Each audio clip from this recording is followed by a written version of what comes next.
الحمد لله رب العالمين، الصلاة والسلام على خاتم النبيين وعلى آله وصحبه أجمعين، أما بعد فأعوذ بالله من الشيطان الرجيم. بسم الله الرحمن الرحيم. قال الله تعالى في سورة رعد: يمحو الله ما يشاء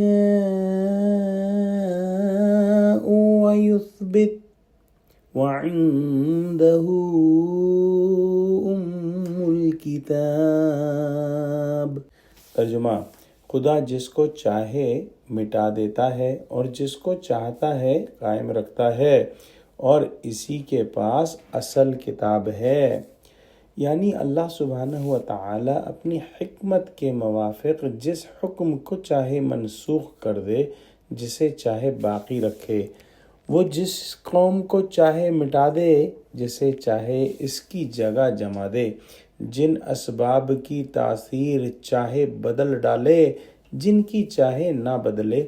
جو وعدہ چاہے شرائط کی موجودگی میں ظاہر کرے، اور جو چاہے شرائط کے نہ پائے جانے کی بنا پر موقوف کر دے. غرض ہر قسم کی تبدیل و تغیر، محو و اثبات، نسخ اور احکام اسی کے ہاتھ میں ہیں.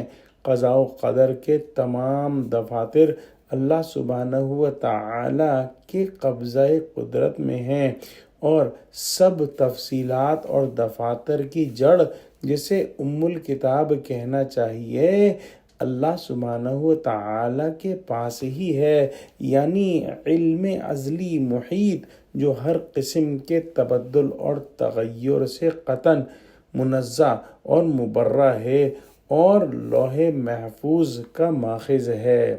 دعا کرتے ہیں کہ اللہ سبحانہ و تعالی ہم کو قرآن کا فہم عطا فرما، ہم کو سچوں سے جوڑے اور ہم کو صراط مستقیم پر قائم فرما دے. اللہ مسلمانوں کو متحد فرما دے. آمین.